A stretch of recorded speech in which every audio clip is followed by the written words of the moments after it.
ਸ੍ਰੀ ਵਾਹਿਗੁਰੂ ਸਾਹਿਬ ਜੀ। ਇੱਕ ਓੰਕਾਰ ਸਤਿਨਾਮ ਕਰਤਾ ਪੁਰਖ ਨਿਰਭਉ ਨਿਰਵੈਰ ਅਕਾਲ ਮੂਰਤ ਅਜੂਨੀ ਸੈਭੰ ਗੁਰ ਪ੍ਰਸਾਦ। ਜਪ ਆਦ ਸਚ ਜੁਗਾਦ ਸਚ ਹੈ ਵੀ ਸਚ। ਨਾਨਕ ਹੋਸੀ ਵੀ ਸਚ। ਡੰਡੌਤ ਬੰਧਨ ਅਨਕ ਬਾਰ ਸਰਬ ਕਲਾ ਸਮਰੱਥ। ਡੋਲਣ ਤੇ ਰਾਖਹੁ ਪ੍ਰਭੂ ਨਾਨਕ ਦੇ ਕਰ ਹੱਥ। ਜੇ ਭੁੱਲੀ ਜੇ ਚੁੱਕੀ ਸਾਈਂ ਪੀਤ ਹਿੰਜੀ ਕਾਢੀਆ। ਜਿਨਾ ਨੇਹੋ ਤੂੰ ਜਾਣੇ ਲੱਗਾ ਚੂਰ ਮਰਹੋ ਸੇ ਵਾਢੀਆ। ਹਉ ਨਾ ਛੋਡੋ ਕੰਤ ਪਾਸਰਾ ਸਦਾ ਰੰਗੀਲਾ ਲਾਲ ਪਿਆਰਾ। ਇਹੋ ਮਹਿੰਜਾ ਆਸਰਾ ਸੱਜਣ ਤੂੰ ਹੈ ਸੈਨ ਤੂੰ ਮੈਂ ਤੁਝ ਉਪਰ ਬਹੁ ਮਾਣੀਆ। ਜਾ ਤੂੰ ਅੰਦਰ ਤਾ ਸੁਖੇ ਤੂੰ ਨਿਮਾਣੀ ਮਾਣੀਆ। ਜੇ ਤੂੰ ਤੁਠਾ ਕਿਰਪਾ ਨਿਧਾਨ ਨਾ ਦੂਜਾ ਵੇਖਾਲ। ਇਹਾ ਪਾਈ ਮੋਦਾਤੜੀ ਨਿਤ ਹਿਰਦੈ ਰੱਖਾ ਸੰਭਾਲ। ਇਹਾ ਪਾਈ ਮੋਦਾਤੜੀ ਨਿਤ ਹਿਰਦੈ ਰੱਖਾ ਸੰਭਾਲ। ਮੈਂ ਪਤ ਕੀ ਪੰਦ ਨਾ ਕਰਨੀ ਕੀ ਕਾਰ। ਹਉ ਬਿਗੜੈ ਰੂਪ ਰਹਾ ਬਿਕਰਾਲ।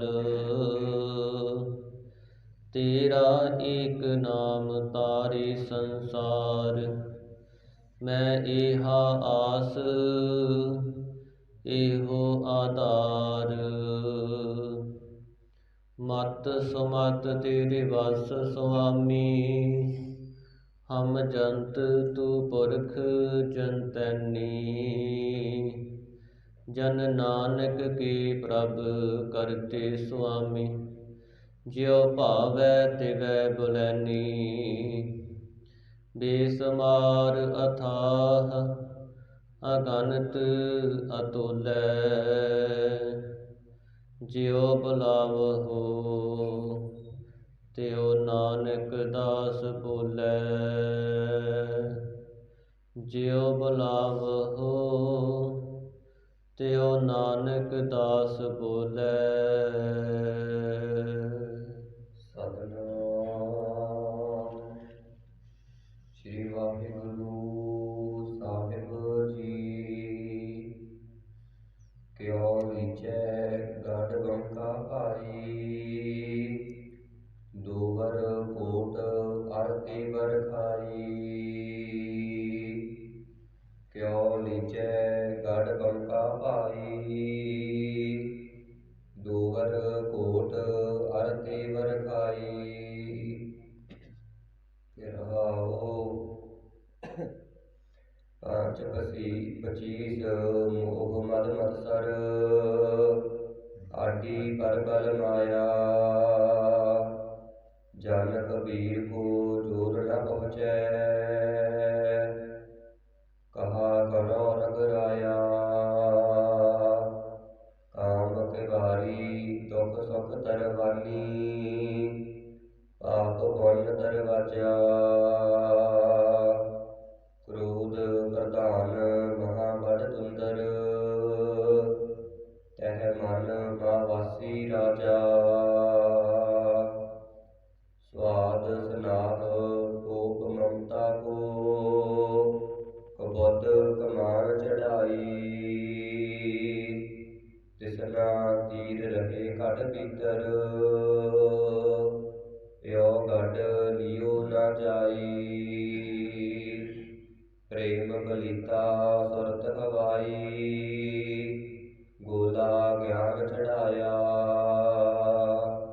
ब्रह्म अगन सहजे पर चाली, एक हे चोट सिजाया।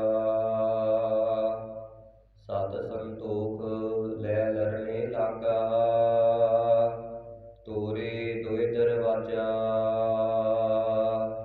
साध संगत अर गुर की कृपा ते,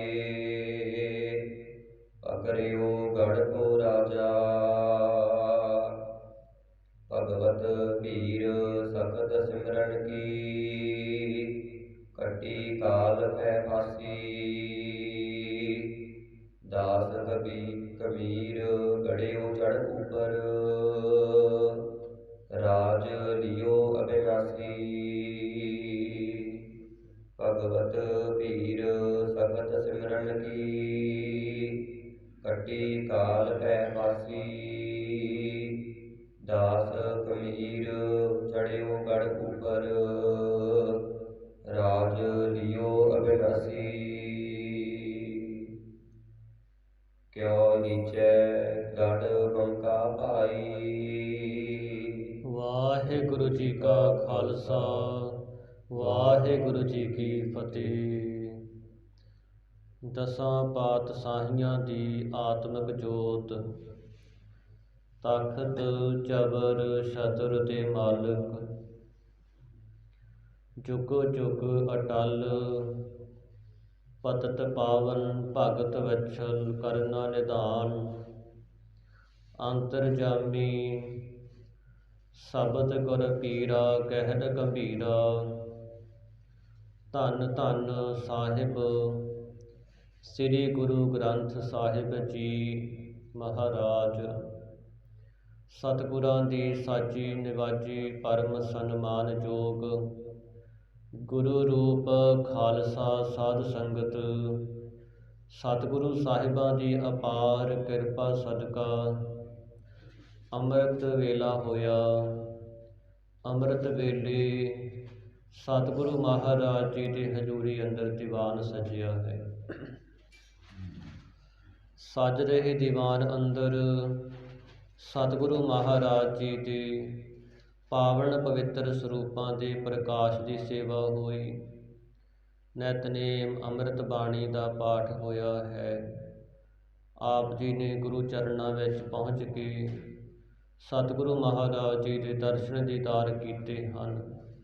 ਅੰਮ੍ਰਿਤ ਬਾਣੀ ਸਰਵਣ ਕਰਕੇ ਆਪਣੇ ਜੀਵਨ ਦਾ ਮਹਾਨ ਲਾਹਾ ਪ੍ਰਾਪਤ ਕੀਤਾ, ਆਨੰਦ ਮਾਣਿਆ ਹੈ। ਗੁਰੂ ਘਰ ਦੀ ਰੋਜ਼ਾਨਾ ਮਰਿਆਦਾ, ਗੁਰਬਾਣੀ ਦੀ ਲੜੀਵਾਰ ਕਥਾ ਦਾ ਸਮਾਂ ਹੋਇਆ ਹੈ। ਮਨ ਚਿੱਤ ਬਿਰਤੀਆਂ ਇਕਾਗਰ ਕਰਕੇ ਸਤਿਗੁਰੂ ਮਹਾਰਾਜ ਜੀ ਦੇ ਚਰਨਾਂ ਨਾਲ ਜੁੜੀਏ ਅਤੇ ਆ ਰਹੀ ਕਥਾ ਸਰਵਣ ਕਰਕੇ ਆਪਣੇ ਜੀਵਨ ਦਾ ਹੋਰ ਲਾਹਾ ਪ੍ਰਾਪਤ ਕਰੀਏ ਜੀ। ਸਤਨਾਮ ਸ੍ਰੀ ਵਾਹਿਗੁਰੂ ਸਾਹਿਬ ਜੀ। ਕਿਉ ਲੀਜੈ ਗੜ ਬੰਕਾ ਭਾਈ। ਸਾਧ ਸੰਗਤ ਭਗਤ ਕਬੀਰ ਜੀ ਨੂੰ ਜਿਸ ਸਮੇਂ ਕਾਂਸੀ ਵਿੱਚ ਰਿਹਾ ਕਰਦੇ ਬੇਅੰਤ ਹੀ ਫਕੀਰ ਸਾਧੂ ਆ ਕਰਕੇ ਮਿਲਿਆ ਕਰਦੇ। ਇਸ ਤਰ੍ਹਾਂ ਭਗਤ ਜੀ ਦੇ ਕੋਲ ਬੇਅੰਤ ਹੀ ਨਗਰ ਦੇ ਵਿੱਚੋਂ ਜਗਿਆਸੂ ਉਪਦੇਸ਼ ਲੈਣ ਵਾਸਤੇ ਆਉਂਦੇ। ਇਸ ਸ਼ਬਦ ਅੰਦਰ ਭਗਤ ਜੀ ਨੇ ਵਾਹਿਗੁਰੂ ਪਰਮਾਤਮਾ ਦੀ ਕਿਰਪਾ ਦਾ ਜ਼ਿਕਰ ਕੀਤਾ ਹੈ ਔਰ ਸਰੀਰ ਦੇ ਤਾਈਂ ਇੱਕ ਕਿਲਾ ਦੱਸਿਆ ਹੈ। ਭਗਤ ਜੀ ਵਾਹਿਗੁਰੂ ਪਰਮੇਸ਼ਰ ਦੇ ਅੱਗੇ ਬੇਨਤੀ ਕਰਦੇ ਨੇ, ਹੇ ਪ੍ਰਭੂ ਪਰਮਾਤਮਾ, ਅਸੀਂ ਆਪਣੇ ਮਨ ਨੂੰ ਕਿਵੇਂ ਵਸ ਕਰ ਸਕੀਏ। ਕਿਉ ਲੀਜੈ ਗੜ ਬੰਕਾ ਭਾਈ, ਜਿਹੜਾ ਇਹ ਸਰੀਰ ਹੈ ਬੰਕਾ ਟੇਢੇ ਕਿਲੇ ਦੀ ਤਰ੍ਹਾਂ ਬਣਿਆ ਹੋਇਆ ਹੈ। ਔਰ ਹੇ ਭਾਈ, ਇਸ ਨੂੰ ਕਿਵੇਂ ਪ੍ਰਾਪਤ ਕੀਤਾ ਜਾਵੇ, ਜਿੱਤਿਆ ਜਾਵੇ। ਇਹ ਸੰਸਾਰ ਵੀ ਟੇਢਤਾਈ ਵਾਲਾ ਹੈ। ਸੰਸਾਰ ਦੇ ਵਿੱਚ ਵਿਸ਼ੇ ਵਿਕਾਰ ਹਨ ਔਰ ਇਸ ਨੂੰ ਕਿਵੇਂ ਜਿੱਤਣਾ ਕਰੀਏ, ਕਿਵੇਂ ਪ੍ਰਾਪਤ ਕਰੀਏ। ਇਸੇ ਤਰ੍ਹਾਂ ਹੀ ਜਿਹੜਾ ਅਗਿਆਨ ਹੈ ਸਾਧ ਸੰਗਤ, ਜੋ ਵਿਸ਼ਿਆਂ ਵਿੱਚ ਲਾਉਣ ਵਾਲਾ ਹੈ ਜੀਵ ਦੇ ਤਾਈਂ, ਜਿੱਥੇ ਭਗਤ ਜੀ ਕਹਿੰਦੇ ਟੇਢੀ ਬਾਗ ਟੇਢੇ ਚੱਲੇ, ਲਾਗੇ ਬੀਰੇ ਖਾਨ, ਭਾਉ ਭਗਤ ਸਿਓ ਕਾਜ ਨਾ ਕਛੂ ਹੈ, ਮੇਰੋ ਕਾਮ ਦੀਵਾਨ। ਜਿਹੜੇ ਜੀਵ ਸੰਸਾਰ ਵਿੱਚ ਟੇਢੇ ਹੋ ਕਰਕੇ ਚੱਲਦੇ ਨੇ, ਪਰਮਾਤਮਾ ਤੋਂ ਬੇਮੁਖ ਹੋ ਕਰਕੇ, ਉਹਨਾਂ ਨੂੰ ਅਗਿਆਨ ਨੇ ਵਿਸ਼ਿਆਂ ਵਿੱਚ ਲਾਉਣਾ ਕੀਤਾ ਹੈ। ਔਰ ਇਹ ਜੋ ਅਗਿਆਨ ਰੂਪ ਕਿਲਾ ਹੈ ਟੇਢਾ ਬਣਿਆ ਹੋਇਆ, ਇਸ ਦੇ ਤਾਈਂ ਕਿਵੇਂ ਜਿੱਤ ਲੈਣਾ ਕਰੀਏ, ਆਪਣੇ ਵੱਸ ਵਿੱਚ ਕਰ ਲਈਏ। ਦੋਵਰ ਕੋਟ ਹਰ ਤੇ ਵਰ ਖਾਈ। ਇਸ ਦੇ ਵਿੱਚ ਦੋਵਰ ਕੋਟ, ਜਿਹੜਾ ਸਰੀਰ ਹੈ ਸਾਧ ਸੰਗਤ, ਅਸਥੂਲ ਸਰੀਰ, ਇਸ ਦੇ ਅੰਦਰ ਸੂਖਮ ਸਰੀਰ ਹੈ 17 ਤੱਤਾਂ ਦਾ ਬਣਿਆ ਹੋਇਆ, ਔਰ ਕਾਰਨ ਸਰੀਰ ਹੈ, ਇਹ ਦੂਰਾ ਕਿਲਾ ਬਣਿਆ ਹੋਇਆ ਹੈ। ਅੰਦਰੋਂ ਇਹ ਦੂਰਾ ਕਿਲਾ ਬਣਿਆ ਹੋਇਆ ਹੈ ਅਤੇ ਤੇਵਰ ਖਾਈ, ਤੀਰੀ ਖਾਈ ਬਣੀ ਹੋਈ ਹੈ। ਜਿਵੇਂ ਕਿਲਿਆਂ ਦੇ ਨਾਲ ਜਿਹੜੇ ਰਾਜੇ ਹੁੰਦੇ ਸਨ, ਖਾਈ ਪੱਟ ਕੇ ਪਾਣੀ ਭਰ ਦਿਆ ਕਰਦੇ ਕਿ ਕੋਈ ਦੁਸ਼ਮਣ ਵੈਰੀ ਛੇਤੀ ਕਿਲੇ ਦੇ ਅੰਦਰ ਪਹੁੰਚ ਨਾ ਸਕੇ। ਇਸ ਤਰ੍ਹਾਂ ਜਿਹੜਾ ਇਹ ਸਰੀਰ ਹੈ, ਇਹਦੇ ਵਿੱਚ ਸੂਖਮ ਤੇ ਕਾਰਨ ਸਰੀਰ ਦੂਰਾ ਕੋਟ ਬਣਿਆ ਹੋਇਆ ਹੈ, ਕੰਧ ਲੱਗੀ ਹੋਈ ਹੈ। ਔਰ ਸੂਖਮ ਇਹਦੀ ਜਾਗਰਤ ਅਵਸਥਾ ਤੇ ਸੁਪਨ ਅਵਸਥਾ ਤੇ ਸੁਖੋਪਤ ਅਵਸਥਾ, ਇਹ ਜਿਹੜੀਆਂ ਤੀਰੀਆਂ ਖਾਈਆਂ ਬਣੀਆਂ ਹੋਈਆਂ ਹਨ। ਇਸੇ ਤਰ੍ਹਾਂ ਹੀ ਜਿਹੜਾ ਇਹ ਸਾਧ ਸੰਗਤ ਰਾਗ ਤੇ ਦੁਐਖ ਹੈ, ਇਹ ਦੂਰਾ ਕੋਟ ਕਿਲਾ ਬਣਿਆ ਹੋਇਆ ਹੈ। ਮਨ ਦਾ ਸੁਭਾਅ ਰਾਗ ਤੇ ਦੁਐਖ ਵਾਲਾ ਹੈ, ਇਹ ਦੂਰਾ ਕਿਲਾ ਬਣਿਆ ਹੋਇਆ ਹੈ। ਔਰ ਇਸ ਦੇ ਵਿੱਚ ਤਿੰਨਾਂ ਗੁਣਾਂ ਦੀ, ਰਜੋ ਤਮੋ ਸਤੋ ਗੁਣ ਦੀ ਖਾਈ ਬਣੀ ਹੋਈ ਹੈ। ਇਸੇ ਤਰ੍ਹਾਂ ਹੀ ਜਿਹੜਾ ਅਸਤਵਾ ਪਦ ਹੈ, ਅਭਾਨਾ ਪਦ ਹੈ, ਇਹ ਤਾਂ ਦੂਰਾ ਕੋਟ ਕਿਲਾ ਬਣਿਆ ਹੋਇਆ ਹੈ। ਅਸਤਵਾ ਪਦ ਜਿੱਥੇ ਜੀਵ ਇਹ ਸਮਝਦਾ ਹੈ ਕਿ ਪਰਮਾਤਮਾ ਦਿਸਦਾ ਨਹੀਂ ਹੈ, ਉਸ ਦੀ ਹੋਂਦ ਨੂੰ ਨਹੀਂ ਸਮਝਦਾ। ਅਭਾਨਾ ਪਦ ਜਿਹੜਾ ਪਰਮਾਤਮਾ ਦੀ ਹੋਂਦ ਨੂੰ ਇਨਕਾਰ ਕਰ ਦਿੰਦਾ ਹੈ, ਇਹ ਕਿਲਾ ਬਣਿਆ ਹੋਇਆ ਹੈ ਦੂਰਾ। ਤੇ ਇਸ ਦੇ ਵਿੱਚ ਸਤ ਬਿਤ ਲੋਕ ਈਖਣਾ, ਇਹ ਤੀਰੀ ਖਾਈ ਬਣੀ ਹੋਈ ਹੈ। ਸਤਿਗੁਰੂ ਮਹਾਰਾਜ ਕਹਿੰਦੇ ਭਾਈ, ਜਿਹੜਾ ਇਹ ਟੇਢਾ ਕਿਲਾ ਬਣਿਆ ਹੋਇਆ ਹੈ ਨਾ ਗੜ, ਜਿਹਦੇ ਵਿੱਚ ਦੂਰੇ ਕੋਟ ਕੰਧਾਂ ਬਣੀਆਂ ਹੋਈਆਂ ਨੇ ਤੇ ਤੀਰੀਆਂ ਖਾਈਆਂ ਬਣੀਆਂ ਇਹਨਾਂ ਨੂੰ ਕਿਵੇਂ ਜਿੱਤਿਆ ਜਾਵੇ, ਇੰਨਾ ਮਜ਼ਬੂਤ ਜੋ ਕਿਲ੍ਹਾ ਬਣਿਆ ਹੋਇਆ ਹੈ। ਰਹਾਉ ਪਾਂਚ ਪਚੀਸ ਮੋਹ ਮਦ ਮਦ ਸਰ ਆਡੀ ਪਰਬਲ ਮਾਇਆ। ਵਿਸ਼ਰਾਮ ਦੇ ਕੇ ਭਗਤ ਜੀ ਫਰਮਾਉਂਦੇ ਨੇ, ਇਸ ਕਿਲ੍ਹੇ ਦੇ ਵਿੱਚ 5-25 ਜਿਹੜੀਆਂ ਫੌਜਾਂ ਹਨ, ਇੱਕ ਤਾਂ ਜਿਹੜੇ 5 ਵਿਕਾਰ ਨੇ, ਕਾਮ ਕ੍ਰੋਧ ਲੋਭ ਮੋਹ ਹੰਕਾਰ, ਇਹ ਸਾਧ ਸੰਗਤ ਸੂਰਮੇ ਹਨ। 25 ਪੰਜੀਕ੍ਰਿਤ, ਜਿਹੜਾ ਪੰਜੀਕ੍ਰਿਤ ਕੀਤਾ ਹੋਇਆ ਹੈ, ਜਿਵੇਂ ਵਿਦਵਾਨਾਂ ਨੇ ਜਿਹੜੇ 5 ਤੱਤ ਹਨ ਉਹਨਾਂ ਤੋਂ ਅੱਗੇ ਪੰਜੀਕ੍ਰਿਤ ਕੀਤਾ ਹੈ ਸਾਧ ਸੰਗਤ। 5 ਤੱਤਾਂ ਤੋਂ ਇੱਕ ਤੱਤ ਦੇ 5 ਹਿੱਸੇ ਬਣਾ ਕਰਕੇ ਤੇ ਉਹਨਾਂ ਨੂੰ ਦੂਜਿਆਂ ਦੇ ਨਾਲ ਮਿਲਾਇਆ ਹੋਇਆ ਹੈ। ਔਰ ਇਹਨਾਂ ਤੱਤਾਂ ਤੋਂ ਜਿਹੜੇ ਸਰੀਰਕ ਸੁਭਾਅ ਬਣੇ ਹੋਏ ਨੇ, ਸਰੀਰ ਅਸਥੂਲ ਸਰੀਰ ਕਰਕੇ ਅੰਗ ਬਣੇ ਹੋਏ ਨੇ, ਤਾਂ ਇਸ ਤਰ੍ਹਾਂ ਸਤਿਗੁਰੂ ਮਹਾਰਾਜ ਕਹਿੰਦੇ ਜਿਹੜਾ ਇਹ ਪੰਜੀਕ੍ਰਿਤ ਹੈ ਭਾਈ, ਇਹ ਵੀ ਫੌਜ ਦੀ ਨਿਆਈ ਹੈ। ਮੋਹ ਮਦ ਮਤਸਰ, ਮੋਹ ਤੇ ਮਦ ਨਾਮ ਹੈ ਹੰਕਾਰ ਦਾ। ਇਹ ਸਾਧ ਸੰਗਤ ਸੂਰਮੇ ਹਨ। ਮਤਸਰ ਜੋ ਸੈਨਾਪਤੀ ਹੈ, ਆਡੀ ਪ੍ਰਬਲ ਮਾਇਆ, ਤੇ ਇਸ ਦੇ ਵਿੱਚ ਜਿਹੜੀ ਪਰ ਵਿਸ਼ੇਸ਼ ਕਰਕੇ ਤਾਕਤ ਬਲ ਵਾਲੀ ਮਾਇਆ ਹੈ, ਆਡੀ ਦੀ ਤਰ੍ਹਾਂ ਹੈ, ਛਾਵੀ ਦੀ ਤਰ੍ਹਾਂ, ਜਿਵੇਂ ਲੰਮਾ ਗੜਾਸਾ ਹੁੰਦਾ ਹੈ, ਇਸ ਤਰ੍ਹਾਂ ਹੈ। ਜਿਹੜੀ ਇਹ ਮਾਇਆ ਹੈ ਸਾਧ ਸੰਗਤ, ਜਿਵੇਂ ਜਿਹੜੇ ਖਾਈ ਦੇ ਨਾਲ ਚੰਗੀ ਤਕੜੀ ਵੱਟ ਬਣਾਈ ਹੁੰਦੀ ਹੈ ਵੈਰੀ ਨੂੰ ਰੋਕਣ ਵਾਸਤੇ, ਇਹ ਸਾਧ ਸੰਗਤ ਜਿਹੜੀ ਮਾਇਆ ਹੈ ਇਹ ਵੱਟ ਦੀ ਨਿਆਈ ਹੈ। ਜਿਵੇਂ ਜਿਹੜੇ ਸੈਨਾਪਤੀ ਹੁੰਦੇ ਨੇ, ਉਹਨਾਂ ਨੇ ਆਪਣੇ ਜਿੱਥੇ ਮੋਰਚੇ ਕਾਇਮ ਕੀਤੇ ਹੁੰਦੇ ਨੇ, ਉੱਥੇ ਮੋਰਚੇ ਤੇ ਮੂਹਰੇ ਅੱਗੇ ਆਸਰੇ ਵਾਸਤੇ ਕੋਈ ਵੱਟ ਬਣਾਈ ਹੁੰਦੀ ਹੈ ਮਿੱਟੀ ਦੀ। ਇਸ ਤਰ੍ਹਾਂ ਮਹਾਰਾਜ ਕਹਿੰਦੇ ਜਿਹੜੀ ਇਹ ਮਾਇਆ ਹੈ ਇਹ ਆਡੀ ਵੱਟ ਦੀ ਨਿਆਈ ਹੈ। ਜਨ ਗਰੀਬ ਕੋ ਜੋਰ ਨ ਪਹੁੰਚੈ ਕਹਾ ਕਰੋ ਰਗਰਾਇਆ।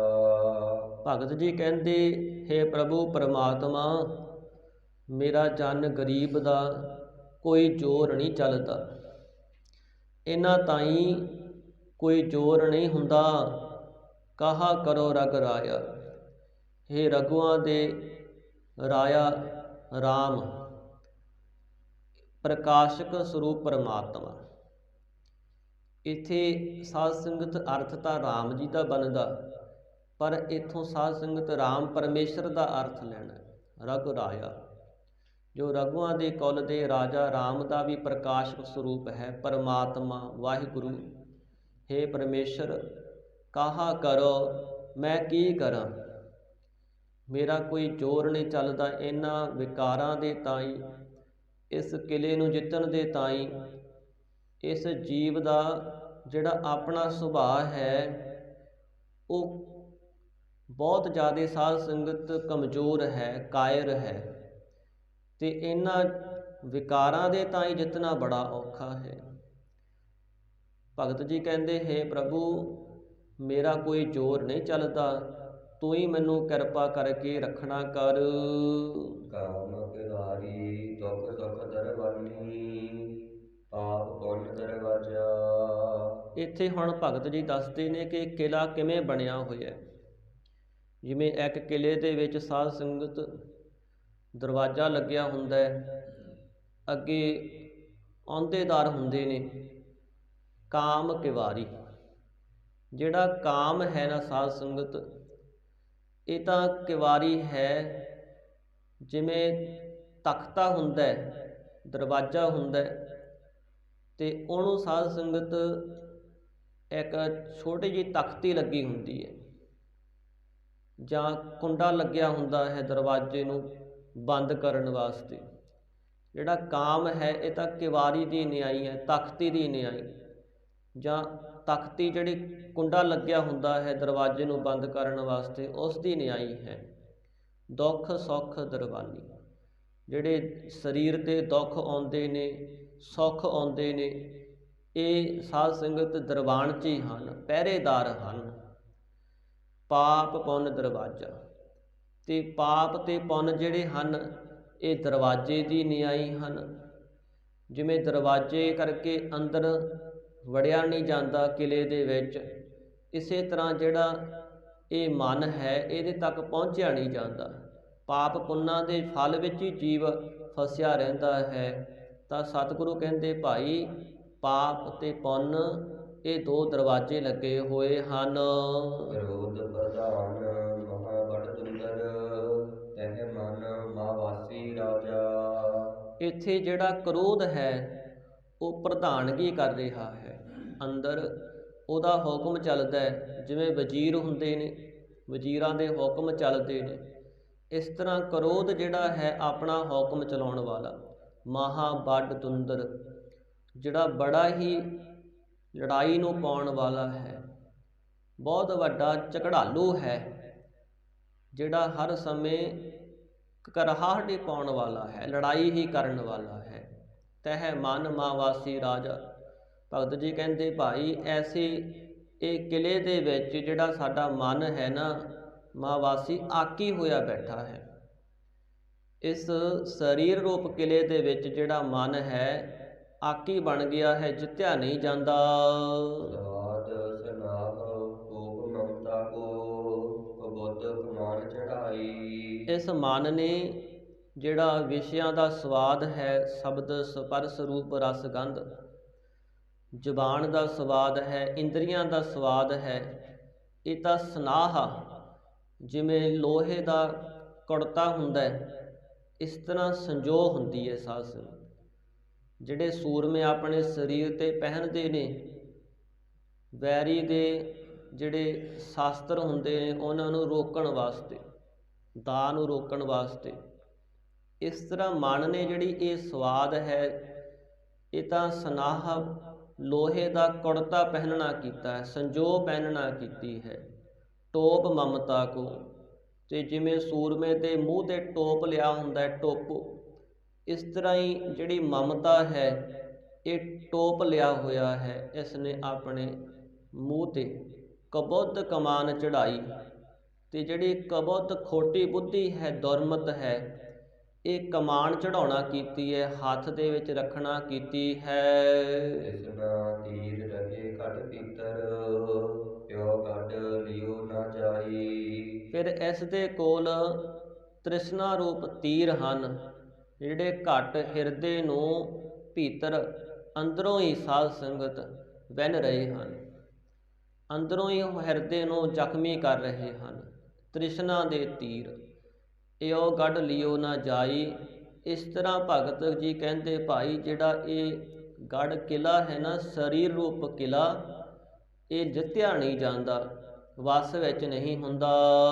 ਪ੍ਰੇਮ ਪਲੀਤਾ ਸੁਰਤ ਹਵਾਈ, ਗੋਲਾ ਗਿਆਨ ਚੜਾਇਆ। ਉਸ ਸਮੇਂ ਜਿਹੜੇ ਸੇਵਕ ਕੋਲੇ ਬੈਠੇ ਸਨ ਉਹਨਾਂ ਨੇ ਕਿਹਾ ਭਗਤ ਜੀ ਫਿਰ ਸਾਨੂੰ ਦੱਸੋ ਕਿ ਇਹ ਕਿਵੇਂ ਜਿੱਤਿਆ ਤੁਸੀਂ ਕਿਲਾ। ਤਾਂ ਭਗਤ ਜੀ ਕਹਿੰਦੇ ਭਾਈ ਸਤਿਗੁਰਾਂ ਦੀ ਕਿਰਪਾ ਦੇ ਨਾਲ ਜਦੋਂ ਮਨ ਵਸ ਆ ਜਾਂਦਾ ਹੈ ਤੇ ਉਦੋਂ ਇਹ ਸਰੀਰ ਰੂਪ ਕਿਲਾ ਵੀ ਜਿੱਤਿਆ ਜਾਂਦਾ ਹੈ। ਸਤਿਗੁਰਾਂ ਨੇ ਕਿਵੇਂ ਕਿਰਪਾ ਕੀਤੀ? ਪ੍ਰੇਮ ਪਲੀਤਾ। ਜਿਵੇਂ ਸਾਧ ਸੰਗਤ ਕਿਸੇ ਗੋਲੇ ਨੂੰ, ਤੋਪ ਨੂੰ ਅੱਗ ਲਾਉਣ ਵਾਸਤੇ ਪਲੀਤਾ ਹੁੰਦਾ ਨਾ, ਭਗਤ ਜੀ ਕਹਿੰਦੇ ਜਿਹੜਾ ਅਸੀਂ ਆਪਣੇ ਹਿਰਦੇ ਵਿੱਚ ਵਾਹਿਗੁਰੂ ਦਾ ਪ੍ਰੇਮ ਪੈਦਾ ਕੀਤਾ ਹੈ ਇਹ ਤਾਂ ਪਲੀਤਾ ਹੈ ਸਾਡੇ ਕੋਲ। ਸੁਰਤ ਹਵਾਈ, ਹਵਾਈ ਨਾਮ ਹੈ ਤੋਪ ਦਾ।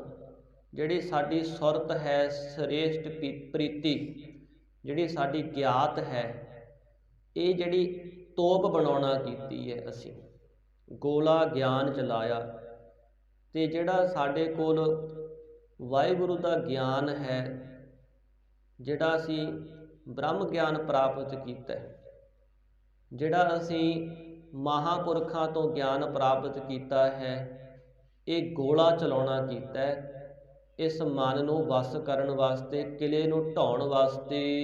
ਬ੍ਰਹਮ ਅਗਨ ਸਹਿਜੇ ਪਰ ਚਾਲੀ, ਇਕ ਹੈ ਚੋਟ ਸਜਾਇਆ।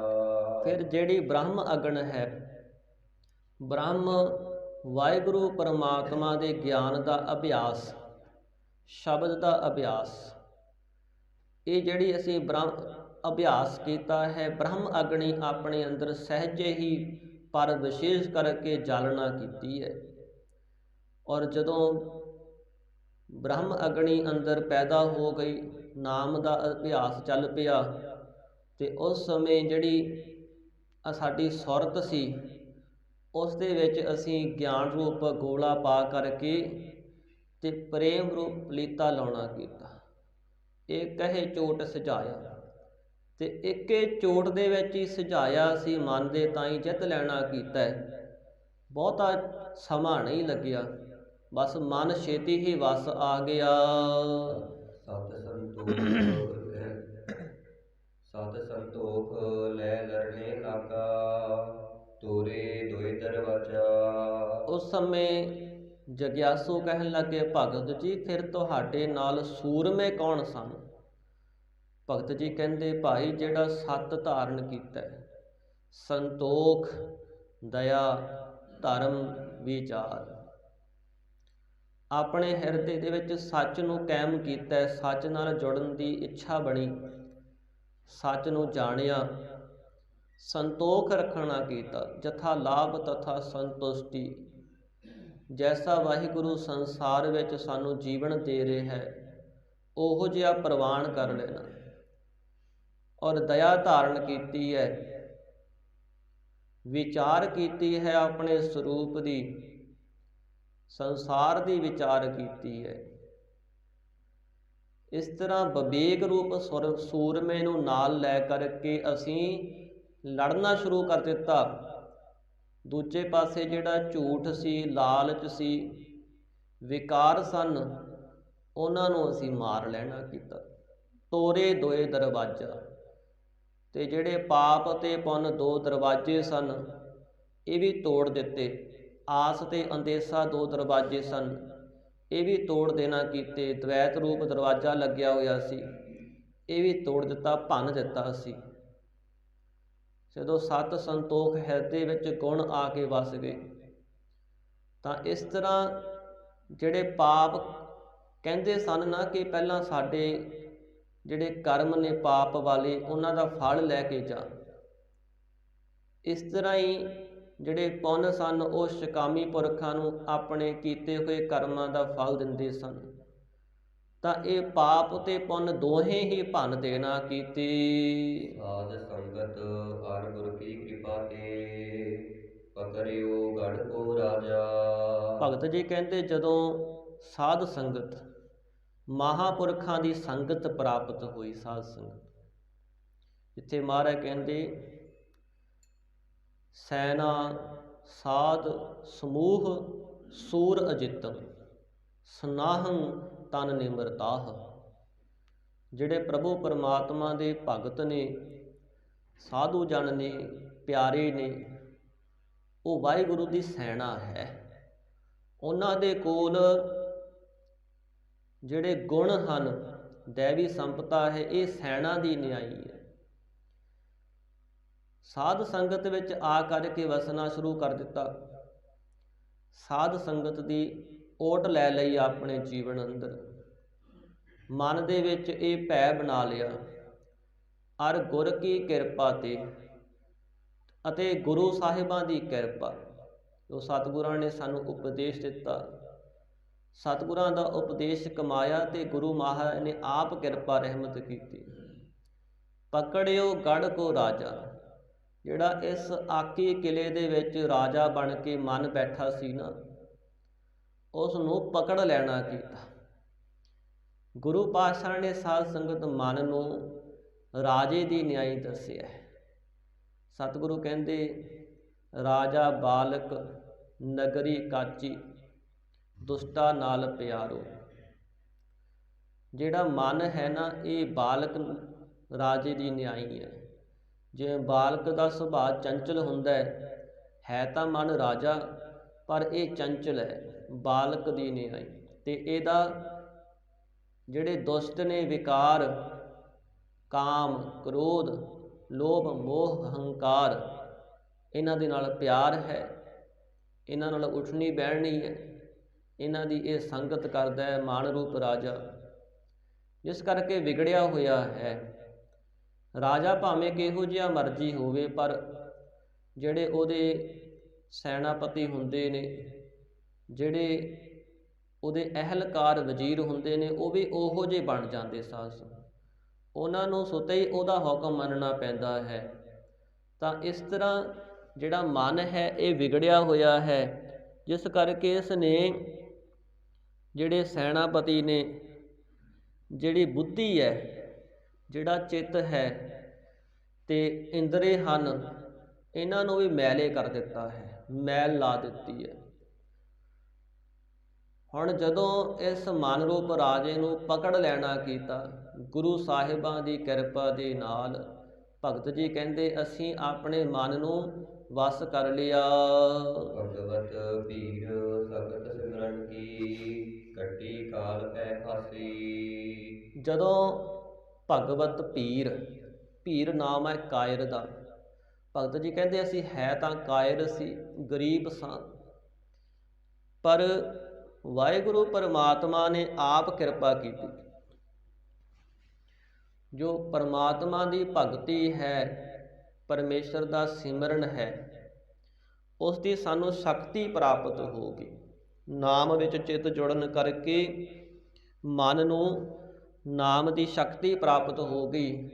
ਕੱਟੀ ਕਾਲ ਪੈ ਫਾਸੀ, ਜਿਹੜੀ ਕਾਲ ਮੌਤ ਦੀ ਜਿਹੜਾ ਭੈ ਸੀ ਹਿਰਦੇ ਵਿੱਚ, ਇਹ ਫਾਹੀ ਲੱਗੀ ਹੋਈ ਸੀ, ਇਹ ਕੱਟੀ ਗਈ ਵਾਹਿਗੁਰੂ ਦੇ ਸਿਮਰਨ ਸਦਕਾ।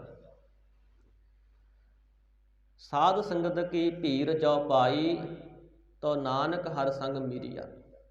ਤਦੋਂ ਹੀ ਪਰਮਾਤਮਾ ਨਾਲ ਮਿਲਿਆ ਜਾਂਦਾ ਹੈ ਨਾ, ਜਦੋਂ ਸਤ ਸੰਗਤ ਦੀ ਭੀੜ ਪ੍ਰਾਪਤ ਹੋਵੇ। ਇਸ ਤਰ੍ਹਾਂ ਮਹਾਰਾਜ ਕਹਿੰਦੇ ਭਗਵਤ ਭੀੜ, ਭੀੜ ਨਾਮ ਭੀੜ ਦਾ ਵੀ ਹੁੰਦਾ ਹੈ, ਜਿੱਥੇ ਪਰਮੇਸ਼ਰ ਦੇ ਪਿਆਰਿਆਂ ਦੀ ਭੀੜ ਹੋਵੇ, ਭਾਵ ਸਾਧ ਸੰਗਤ, ਉੱਥੋਂ ਅਸੀਂ ਸਿਮਰਨ ਦੀ ਸ਼ਕਤੀ ਪ੍ਰਾਪਤ ਕੀਤੀ। ਸਖਤ ਕਹਿੰਦੇ ਨੇ ਬਰਸ਼ੀ ਨੂੰ। ਜਦੋਂ ਵਾਹਿਗੁਰੂ ਪਰਮਾਤਮਾ ਦੇ ਸਿਮਰਨ ਰੂਪ ਬਰਸ਼ੀ ਸਾਨੂੰ ਪ੍ਰਾਪਤ ਹੋ ਗਈ, ਕੱਟੀ ਕਾਲ ਪੈ ਫਾਸੀ, ਜਿਹੜੇ ਕਾਲ ਦਾ ਭੈ ਸੀ ਹਿਰਦੇ ਦੇ ਵਿੱਚ ਜਾਂ ਮੌਤ ਸੀ ਨਾ, ਉਹ ਸਤਿਗੁਰੂ ਕਹਿੰਦੇ ਅਸੀਂ, ਭਗਤ ਜੀ ਕਹਿੰਦੇ ਭਾਈ ਕੱਟ ਦੇਣਾ ਕੀਤੀ। ਦਾਸ ਕਮੀਰ ਚੜਿਓ ਗੜ ਉਪਰ, ਰਾਜ ਲਿਓ ਅਬਿਨਾਸੀ। ਇਸ ਤਰ੍ਹਾਂ ਭਗਤ ਜੀ ਕਹਿੰਦੇ ਭਾਈ ਮੈਂ ਦਾਸ ਕਬੀਰ ਇਸ ਕਿਲੇ ਦੇ ਉੱਪਰ ਚੜ੍ਹ ਜਾਣਾ ਕੀਤਾ, ਉਸ ਰਾਜ ਨੂੰ ਪ੍ਰਾਪਤ ਕਰ ਲਿਆ। ਭਾਵ ਅੱਗੇ ਜਿਹੜਾ ਮੇਰਾ ਮਨ ਸੀ ਨਾ, ਇਹ ਆਪਣੇ ਇੰਦਰੀਆਂ ਨੂੰ, ਆਪਣੇ ਜਿਹੜੇ ਗਿਆਨ ਇੰਦਰੀ, ਕਰਮ ਇੰਦਰੀ, ਇਹਨਾਂ ਨੂੰ ਵਸ ਨਹੀਂ ਸੀ ਕਰ ਸਕਦਾ। ਤੇ ਜਦੋਂ ਸਾਡੇ ਤੇ ਵਾਹਿਗੁਰੂ ਨੇ ਕਿਰਪਾ ਕਰ ਦਿੱਤੀ ਤੇ ਅਸੀਂ ਇਸ ਸਰੀਰ ਰੂਪ ਕਿਲੇ ਦੇ ਉੱਪਰ ਹਾਵੀ ਹੋ ਜਾਣਾ ਕੀਤਾ ਔਰ ਅਬਨਾਸੀ ਰਾਜ ਦੀ ਪ੍ਰਾਪਤੀ ਕੀਤੀ, ਜਿਹੜਾ ਕਦੇ ਨਾਸ ਨਾ ਹੋਵੇ। ਆਪਣੇ ਮਨ ਨੂੰ ਵਸ ਕਰਕੇ ਆਪਣੇ ਅਧੀਨ ਕਰ ਲੈਣਾ ਕੀਤਾ। ਔਰ ਜਦੋਂ ਮਨ ਵਸ ਹੋ ਜਾਂਦਾ ਹੈ ਸਾਧ ਸੰਗਤ, ਉਦੋਂ ਪਰਮਾਤਮਾ ਪ੍ਰਾਪਤ ਹੋ ਜਾਂਦਾ ਹੈ। ਜਿੰਨਾ ਸਮਾਂ ਮਨ ਭਟਕਦਾ ਹੈ, ਉਹਨਾਂ ਸਮਾਂ ਮਨ ਵੀ ਦੁਖੀ ਹੁੰਦਾ ਹੈ ਤੇ ਸਰੀਰ ਤਾਈਂ ਵੀ ਦੁੱਖ ਮਿਲਦੇ ਨੇ। ਸਤਿਗੁਰੂ ਮਹਾਰਾਜ ਕਹਿੰਦੇ ਜਿਹੜਾ ਇਹ ਸਰੀਰ ਰੂਪ ਕਿਲਾ ਹੈ, ਜਿਹਦੇ ਵਿੱਚ 5 ਵਿਕਾਰ ਹਨ, ਪੰਜੀਕ੍ਰਿਤ ਹੈ, ਤੇ ਇਸ ਤਰ੍ਹਾਂ ਹੀ ਵਿਕਾਰ ਦੇ ਨਾਲ ਤ੍ਰਿਸ਼ਨਾ ਤੇ ਪਾਪ ਪੁੰਨ, ਇਹ ਸਾਰੇ ਹੀ ਵੈਰੀ ਬਣੇ ਹੋਏ ਹਨ ਮਨ ਦੇ। ਦੂਜੇ ਪਾਸੇ ਜਿਨ੍ਹਾਂ ਨੇ ਸਤ ਸੰਗਤ ਪ੍ਰਾਪਤ ਕੀਤੀ ਔਰ ਆਪਣੇ ਅੰਦਰ ਗੁਣ ਧਾਰਨ ਕੀਤੇ ਨੇ, ਉਹਨਾਂ ਤੇ ਗੁਰੂ ਸਾਹਿਬਾਂ ਦੀ ਕਿਰਪਾ ਹੁੰਦੀ ਹੈ ਤੇ ਉਹ ਫਿਰ ਆਪਣੇ ਮਨ ਨੂੰ ਵਸ ਕਰਕੇ ਉਹ ਰਾਜ ਪ੍ਰਾਪਤ ਕਰ ਲੈਂਦੇ ਨੇ, ਜਿਹੜਾ ਸਦਾ ਹੀ ਸੁੱਖ ਦੇਣ ਵਾਲਾ ਹੈ। ਜਿਹੜਾ ਮਨ ਹੈ ਹੁਣ ਆਪਣੇ ਅਸਲ ਸਰੂਪ ਦੇ ਗਿਆਨ ਨੂੰ ਪ੍ਰਾਪਤ ਕਰਕੇ ਸੁਖੀ ਹੋ ਗਿਆ ਹੈ। ਇਸ ਤਰ੍ਹਾਂ ਭਗਤ ਜੀ ਕਹਿੰਦੇ ਭਾਈ ਅਸੀਂ ਜਿਹੜਾ ਇਹ ਰਾਜ ਪ੍ਰਾਪਤ ਕੀਤਾ ਹੈ, ਅਟਲ ਰਾਜ ਜਿਹੜਾ ਕਦੇ ਨਾਸ ਨਾ ਹੋਵੇ, ਉਹ ਅਸੀਂ ਪ੍ਰਾਪਤ ਕਰ ਲਿਆ। ਗੰਗ ਗੁਸਾਇਨ ਗਹਿਰ ਗੰਭੀਰ। ਜਦੋਂ ਭਗਤ ਜੀ ਸਾਧ ਸੰਗਤ ਇਹ ਗਾ ਰਹੇ ਸਨ ਨਾ ਸ਼ਬਦ, ਤੇ ਉਸ ਸਮੇਂ ਕੁਝ ਕੁ ਬ੍ਰਾਹਮਣਾਂ ਨੇ ਈਰਖਾ ਕੀਤੀ,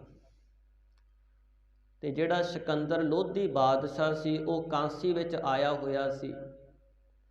ਇਹਨਾਂ ਬ੍ਰਾਹਮਣਾਂ ਨੇ ਜਾ ਕਰਕੇ ਸ਼ਿਕਾਇਤ ਕੀਤੀ ਕਿ ਕਬੀਰ ਤਾਂ ਹੁਣ ਰਾਜ ਦੀਆਂ ਗੱਲਾਂ ਕਰਦਾ ਹੈ, ਉਹ ਰਾਜ ਜਿਹੜਾ ਨਾਸ ਨਾ ਹੋਵੇ, ਇਸ ਲਈ ਹੇ ਰਾਜਨ ਤੇਰਾ ਇਸਨੇ ਰਾਜ ਖੋਹ ਲੈਣਾ ਹੈ। ਕਿਉਂਕਿ ਭਗਤ ਕਬੀਰ ਜੀ ਦੇ ਬਹੁਤ ਨਗਰਾਂ ਨਗਰਾਂ ਵਿੱਚ, ਪਿੰਡਾਂ ਪਿੰਡਾਂ ਵਿੱਚ ਜਗਿਆਸੂ ਸੇਵਕ ਬਣ ਗਏ ਹਨ, ਤੇ ਹੁਣ ਤੇਰੇ ਹੱਥੋਂ ਇਸਨੇ ਰਾਜ ਖੋਹ ਲੈਣਾ ਹੈ, ਇਸ ਲਈ ਕੋਈ ਆਪਣਾ ਇੰਤਜ਼ਾਮ ਕਰਨਾ ਕਰ। ਤਾਂ ਸਾਧ ਸੰਗਤ ਉਸ ਸਮੇਂ ਸਿਕੰਦਰ ਲੋਧੀ ਬਾਦਸ਼ਾਹ ਨੇ ਭਗਤ ਕਬੀਰ ਜੀ ਨੂੰ ਫੜ ਕਰਕੇ ਆਪਣੇ ਸੈਨਿਕਾਂ ਨੂੰ ਹੁਕਮ ਦਿੱਤਾ ਕਿ ਇਹਨੂੰ ਪਹਿਲਾਂ ਗੰਗਾ ਵਿੱਚ ਡੋਬਿਆ ਜਾਵੇ। ਭਗਤ ਜੀ ਨੂੰ ਅੱਗ ਵਿੱਚ ਬਿਠਾਉਣ ਦੀ ਕੋਸ਼ਿਸ਼ ਕੀਤੀ, ਮਾਰਨ ਦੀਆਂ ਕੋਸ਼ਿਸ਼ਾਂ ਕੀਤੀਆਂ, ਹਾਥੀ ਦੇ ਅੱਗੇ ਪੰਡ ਬੰਨ੍ਹ ਕਰਕੇ ਸੁੱਟਿਆ ਗਿਆ, ਪਰ ਦੁੱਖ ਨਹੀਂ ਦੇ ਸਕੇ। ਭਗਤ ਕਬੀਰ ਜੀ ਦੇ ਤਾਈਂ ਦੁਖੀ ਨਹੀਂ ਕਰ ਸਕੇ। ਤਾਂ ਉਸ ਸਮੇਂ ਸਾਧ ਸੰਗਤ ਫਿਰ ਰਾਜਾ ਜਿਹੜਾ ਸੀ ਨਾ, ਭਗਤ ਕਬੀਰ ਜੀ ਦੇ ਸ਼ਰਣੀ ਪੈ ਗਿਆ। ਜਦੋਂ ਭਗਤ ਕਬੀਰ ਜੀ ਨੂੰ ਗੰਗਾ ਵਿੱਚ ਜੰਜੀਰਾਂ ਨਾਲ ਬੰਨ੍ਹ ਕਰਕੇ ਚੰਗੀ ਤਰ੍ਹਾਂ ਸੁੱਟਿਆ ਗਿਆ, ਤੇ ਉਹ ਜਿਹੜੀਆਂ ਜੰਜੀਰਾਂ ਸਨ ਗੰਗਾ ਦੀਆਂ ਲਹਿਰਾਂ ਦੇ ਨਾਲ ਟੁੱਟ ਗਈਆਂ। ਟੁੱਟਣ ਕਰਕੇ ਭਗਤ ਕਬੀਰ ਜੀ ਉਹਨਾਂ ਜੰਜੀਰਾਂ ਉੱਪਰ ਬੈਠ ਗਏ ਤੇ ਫਿਰ ਬਾਹਰ ਆ ਗਏ। ਜਦੋਂ ਬਾਹਰ ਆਏ ਤੇ ਭਗਤ ਜੀ ਦਾ ਨਿਸ਼ਚਾ ਦੇਖ ਕਰਕੇ, ਅਡੋਲਤਾ ਦੇਖ ਕਰਕੇ ਸੇਵਕਾਂ ਨੇ ਬੇਨਤੀ ਕੀਤੀ, ਮਹਾਰਾਜ ਤੁਸੀਂ ਕਿਵੇਂ ਇਹ ਬਚ ਜਾਣਾ ਕੀਤਾ, ਗੰਗਾ ਇੰਨੀ ਡੂੰਘੀ ਹੈ ਫਿਰ ਵੀ ਤੁਹਾਨੂੰ ਡੋਬ ਨਹੀਂ ਸਕੀ।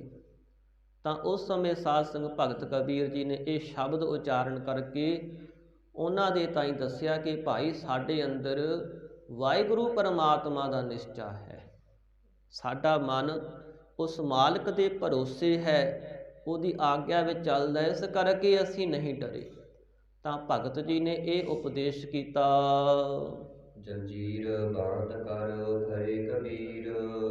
ਗੰਗ ਗੁਸਾਇਨ ਗਹਿਰ ਗੰਭੀਰ। ਗੰਗਾ ਜਿਹੜੀ ਹੈ ਗੁਸਾਇਨ ਮਾਲਕ ਵਾਲੀ ਹੈ ਨਾ, ਕਿਉਂਕਿ ਜਿਹੜਾ ਸਾਸਨ ਗੰਗਾ ਹੈ, ਜਿਸ ਸਮੇਂ ਕਹਿੰਦੇ ਭਗਵਾਨ ਵਿਸ਼ਨੂੰ ਜੀ ਨੇ 52 ਅਵਤਾਰ ਧਾਰਨ ਕੀਤਾ ਤੇ 2.5 ਕਰਮਾਂ ਦੇ ਵਿੱਚ ਇਸ ਧਰਤੀ ਨੂੰ ਮੈਨ ਕਰਕੇ ਬ੍ਰਹਮ ਲੋਕ ਵਿੱਚ ਆਪਣੇ ਚਰਨ ਲੈ ਗਏ ਸਨ।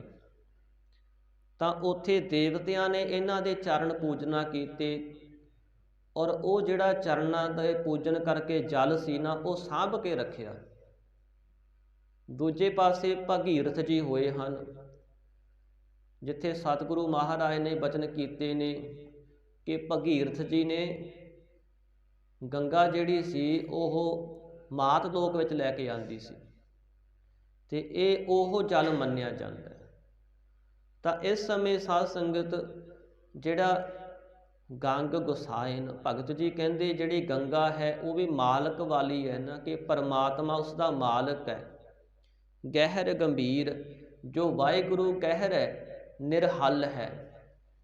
ਗਹਿਰ ਜਿਹੜਾ ਬੇਅੰਤ ਹੀ ਡੂੰਘਾ ਹੋਵੇ, ਗੰਭੀਰ ਜਿਹਦਾ ਕੋਈ ਪਾਰ ਨਾ ਪਾਇਆ ਜਾ ਸਕੇ, ਔਰ ਗੰਭੀਰ ਜੋ ਡੂੰਘਾ ਹੈ ਉਹ ਪਰਮਾਤਮਾ ਵਾਹਿਗੁਰੂ ਉਸ ਗੰਗਾ ਦਾ ਵੀ ਮਾਲਕ ਹੈ। ਜੰਜੀਰ ਬਾਂਧ ਕਰ ਖਰੇ ਕਬੀਰ। ਭਗਤ ਜੀ ਕਹਿੰਦੇ ਮੇਰੇ ਤਾਈਂ ਉਸ ਸਮੇਂ ਸਿਕੰਦਰ ਬਾਦਸ਼ਾਹ ਨੇ ਆਪਣੇ ਅਹਿਲਕਾਰਾਂ ਨੂੰ ਕਹਿ ਕਰਕੇ ਜੰਜੀਰਾਂ ਦੇ ਨਾਲ ਬੰਨ੍ਹ ਦਿੱਤਾ ਔਰ ਇੱਕ ਥਾਂ ਤੇ ਲੈ ਗਏ। ਮਨ ਨਾ ਟਿਕੈ ਤਨ ਕਾਹੀ ਕੋਟਰਾਏ। ਤਾਂ ਉਸ ਸਮੇਂ ਜਿਹੜਾ ਮੇਰਾ ਮਨ ਸੀ ਨਾ, ਉਹ ਪਰਮਾਤਮਾ ਵਿੱਚ ਜੁੜਿਆ ਹੋਇਆ ਸੀ। ਮਨ ਦੇ ਅੰਦਰ ਨਿਸ਼ਚਾ ਸੀ ਕਿ ਇੱਕ ਪਰਮਾਤਮਾ ਪਰਮੇਸ਼ਰ ਹੀ ਸਭ ਕੁਝ ਕਰਨ ਵਾਲਾ ਹੈ। ਇਹ ਸੰਸਾਰੀ ਜੀਵਾਂ ਦੇ ਹੱਥ ਵਿੱਚ ਕੁਝ ਵੀ ਨਹੀਂ, ਇਹ ਤਾਂ ਸਾਰੇ ਉਸ ਦੇ ਚਲਾਏ ਹੋਏ ਚੱਲਦੇ। ਕੋਈ ਹੰਕਾਰ ਦੇ ਵਿੱਚ ਆਫਰਿਆ ਫਿਰਦਾ ਹੈ, ਪਰਮਾਤਮਾ ਤੋਂ ਭੁੱਲਿਆ ਹੈ, ਤੇ ਕੋਈ ਵਾਹਿਗੁਰੂ ਨੂੰ ਜਾਣ ਕੇ ਉਹਦੇ ਹੁਕਮ ਵਿੱਚ ਰਹਿੰਦਾ ਹੈ। ਇਹਨਾਂ ਦੇ ਵੱਸ ਵਿੱਚ ਨਹੀਂ ਹੈ, ਇਹਨਾਂ ਦੇ ਕਰਮਾਂ ਨੇ ਇਹਨਾਂ ਨੂੰ ਭੁਲਾਇਆ ਹੋਇਆ ਹੈ। ਤਾਂ ਇਸ ਤਰ੍ਹਾਂ ਸਾਨੂੰ ਇਹ ਤਾਂ ਪਤਾ ਹੀ ਸੀ ਨਾ ਕਿ ਇੱਕ ਪ੍ਰਮਾਤਮਾ ਹੀ ਕਰਨ ਕਾਰਨ ਹੈ। ਸਾਡਾ ਮਨ ਉਸ ਦੇ ਨਿਸ਼ਚੇ ਵਿੱਚ ਅਡੋਲ ਰਿਹਾ। ਤਨ ਕਾਹੇ ਕੋ ਡਰਾਏ, ਤੇ ਫਿਰ ਤਨ ਸਰੀਰ ਦੇ ਤਾਂ ਹੀ ਕਿਵੇਂ ਡਰਾਉਣਾ ਹੈ? ਜਿਹਦਾ ਮਨ ਹੀ ਪਰਮਾਤਮਾ ਦੇ ਨਿਸ਼ਚੇ 'ਚ ਭੈ ਵਿੱਚ ਆ ਜੇ ਸਾਧ ਸੰਗਤ, ਉਹਦਾ ਤਨ ਕਿਉਂ ਡਰੇਗਾ? ਜਿਵੇਂ ਸਾਧ ਸੰਗਤ ਭਾਈ ਮਨੀ ਸਿੰਘ ਜੀ, ਉਹਨਾਂ ਨੂੰ ਜਿਸ ਸਮੇਂ ਜਲਾਦ ਬੰਦ ਕੱਟਣ ਲੱਗਿਆ ਤੇ ਉਸ ਜਲਾਦ ਨੇ ਜਿਹੜਾ ਗੁੱਟ ਸੀ ਉੱਥੋਂ ਜਿਹੜਾ ਪਹਿਲਾਂ ਬੰਦ ਕੱਟਣ ਲੱਗਿਆ ਸੀ, ਭਾਈ ਸਾਹਿਬ ਜੀ ਕਹਿਣ ਲੱਗੇ, ਨਹੀਂ, ਤੂੰ ਆਪਣੇ ਮਾਲਕ ਦੇ ਹੁਕਮ ਨੂੰ ਪੂਰਾ ਨਹੀਂ ਪਾਲ ਰਿਹਾ ਭਾਈ। ਜੇ ਤੂੰ ਬੰਦ ਕੱਟਣਾ ਤਾਂ ਪਹਿਲਾਂ ਸਾਡੀਆਂ ਉਂਗਲਾਂ ਦੇ 3 ਟੋਟੇ ਕਰ, ਇਹ ਬੰਦ ਬਣੇਗਾ। ਫਿਰ ਸਾਡਾ ਗੁੱਟ ਵੱਢਣਾ ਕਰੀ, ਫਿਰ ਬੰਦ ਬਣੇਗਾ। ਤਾਂ ਇਸ ਤਰ੍ਹਾਂ ਉਹਨਾਂ ਦਾ ਮਨ ਜਿਹੜਾ ਇਹਨਾਂ ਨਿਸ਼ਚੇ ਵਿੱਚ ਹੁੰਦਾ ਹੈ ਕਿ ਸਾਡਾ ਪਰਮਾਤਮਾ ਹੀ ਮਾਲਕ ਹੈ। ਮਨ ਇਸ ਨਿਸ਼ਚੇ ਵਿੱਚ ਹੈ ਕਿ ਸਰੀਰ ਤਾਂ ਇੱਕ ਦਿਨ ਨਾਸ ਹੋ ਹੀ ਜਾਣਾ, ਇਸ ਨੇ ਅੱਜ ਨਹੀਂ ਤਾਂ ਕਿਸੇ ਸਮੇਂ ਤਾਂ ਆਪਣੇ ਆਪ ਮੌਤ ਦੇ ਹੱਥ ਵਿੱਚ, ਮੌਤ ਦੇ ਵੱਸ ਵਿੱਚ ਆ ਹੀ ਜਾਣਾ। ਜਦੋਂ ਮਨ ਐਸੇ ਨਿਸ਼ਚੇ ਵਿੱਚ ਹੈ ਕਿ ਮੈਂ ਪਰਮਾਤਮਾ ਦੀ ਜੋਤ ਹਾਂ ਤੇ ਵਾਹਿਗੁਰੂ ਦੇ ਨਾਲ ਮੈਂ ਮਿਲਣਾ ਹੈ, ਤੇ ਇਸ ਤਰ੍ਹਾਂ ਜਿਹੜਾ ਤਨ ਸਰੀਰ ਹੈ ਇਹ ਤਾਂ ਮਨ ਦਾ ਚਲਾਇਆ ਹੀ ਚੱਲਦਾ ਹੈ ਨਾ। ਜਿਹੋ ਜਿਹੇ ਮਨ ਸੰਕਲਪ ਕਰਦਾ ਹੈ ਉਹੋ ਜਿਹੇ ਫੁਰਨਿਆਂ ਦੇ ਪਿੱਛੇ ਲੱਗ ਕਰਕੇ ਸਰੀਰ ਕਿਰਿਆ ਕਰਦਾ ਰਹਿੰਦਾ ਹੈ।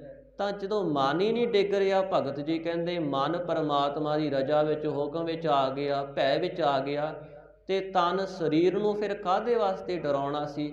ਸਰੀਰ ਤਾਂ ਆਪੇ ਹੀ ਉਸ ਮਾਲਕ ਦੇ ਹੁਕਮ ਵਿੱਚ ਆ ਗਿਆ। ਚਰਨ ਕਮਲ ਚਿਤ ਰਹਿਓ ਸਮਾਏ। ਸਾਡਾ ਜਿਹੜਾ ਚਿੱਤ ਸੀ ਇਹ ਪਰਮਾਤਮਾ ਦੇ ਚਰਨਾਂ ਕਮਲਾਂ ਵਿੱਚ ਸਮਾਇਆ ਰਿਹਾ। ਵਾਹਿਗੁਰੂ ਦੇ ਚਰਨ, ਜਿੱਥੇ ਸਤਿਗੁਰੂ ਕਹਿੰਦੇ ਗੁਰ ਕੇ ਚਰਨ ਜੀ ਕਾ ਨਿਸਤਾਰਾ, ਸਮੁੰਦ ਸਾਗਰ ਜਿਨ ਖਿਨ ਮਹਿ ਤਾਰਾ। ਹਰ ਹਰ ਚਰਨ ਹਿਰਦੈ ਉਰ ਧਾਰੇ, ਸਿਮਰ ਸੁਆਮੀ ਸਤਿਗੁਰ ਆਪਣਾ, ਕਾਰਜ ਸਫਲ ਹਮਾਰੇ। ਭਗਤ ਜੀ ਕਹਿੰਦੇ ਅਸੀਂ ਵਾਹਿਗੁਰੂ ਦੇ ਚਰਨਾਂ ਦੀ ਸ਼ਰਨ ਪ੍ਰਾਪਤ ਕਰਨ ਲਈ ਸਾਡਾ ਮਨ ਤਾਂ ਵਾਹਿਗੁਰੂ ਦੇ ਚਰਨਾਂ ਵਿੱਚ ਸਮਾ ਗਿਆ। ਹੁਣ ਵਾਹਿਗੁਰੂ ਦੇ ਚਰਨਾਂ ਵਿੱਚ ਆਨੰਦ ਹੈ ਤੇ ਸਤ ਹੈ।